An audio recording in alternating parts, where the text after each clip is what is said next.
Maharashtra cadre की trainee IAS अधिकारी पूजा खेडकर की उम्मीदवारी यूपीएससी ने रद्द कर दी है। इसके साथ ही यूपीएससी ने बड़ा एक्शन लेते हुए पूजा खेडकर को भविष्य में यूपीएससी यानी संघ लोक सेवा आयोग की तरफ से आयोजित होने वाली किसी भी परीक्षा में शामिल होने पर रोक लगा दी है। बता दें कि यूपीएससी ने पूजा खेडकर को फर्जी पहचान के जरिए कई बार परीक्षा देने का दोषी पाया है। इसके साथ ही पूजा खेडकर मामले की जांच के लिए यूपीएससी ने पिछले 15 साल के डेटा की समीक्षा की है।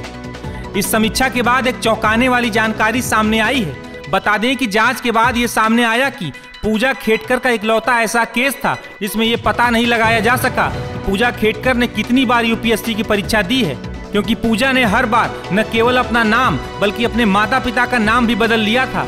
वहीं यूपीएससी के वकील नरेश कौशिक ने भी इस बारे में जानकारी दी। यूपीएससी की तरफ से पक्ष रखने में हमने यूपीएससी की प्रोसेस कैसे होती है उसको बताया, समझाया। हम रूल्स बना के चलते हैं, ये एग्जाम रूल्स के बेसिस पे होता है। रूल्स की रिक्वायरमेंट, प्राइमरी रिक्वायरमेंट ये है कि एप्लीकेशन फॉर्म में जो भी बात कही जाए वो सच कही जाए और ठीक कही जाए।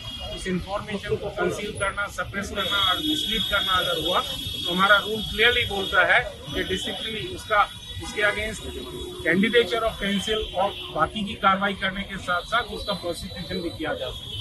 सर, लेकिन आज तो बताया गया कि हम प्रोबेशनरी ऑफिसर एक और अपने प्रिविलेज को बताया गया कि हमें रूल्स का प्रोटेक्शन है, दूसरी ओर ये भी बताया गया कि वी आर विक्टिम एंड हमें किस प्रकार से विक्टिम हमारे ऊपर सेक्सुअल हैरेसमेंट हुआ है और हमारे साथ करने का पॉइंट ऑफ व्यू है। और एक बार किसी का क्राइम डिटेक्ट हो जाता है और उसके अगेंस्ट कार्रवाई होती है तो इस तरह की बातें सब करने लगती है।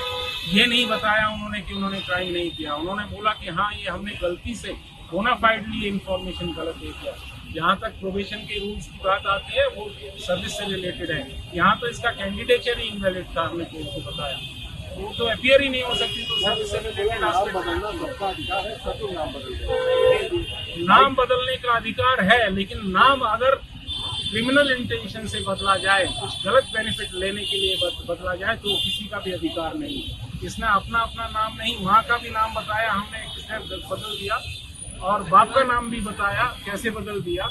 और वो बदलने का कारण यही था कि वो इंफॉर्मेशन को ट्विस्ट करके, मिसलीड करके गलत नाजायज तरीके से अटेम्प्ट। गौरतलब है कि पूजा खेडकर को लेकर हाल ही में कई आरोप लगाए गए थे। इन आरोपों में ये कहा गया था कि उन्होंने सिविल सेवा में सिलेक्ट होने के लिए कई जालसाजी और फर्जीवाड़ा किया है।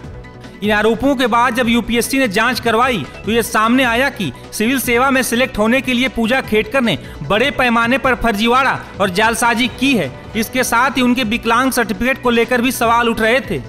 हालांकि अब यूपीएससी ने बड़ा कदम उठाते हुए उनकी उम्मीदवारी रद्द कर दी है। टाइम्स नाउ नव भारत डिजिटल की रिपोर्ट।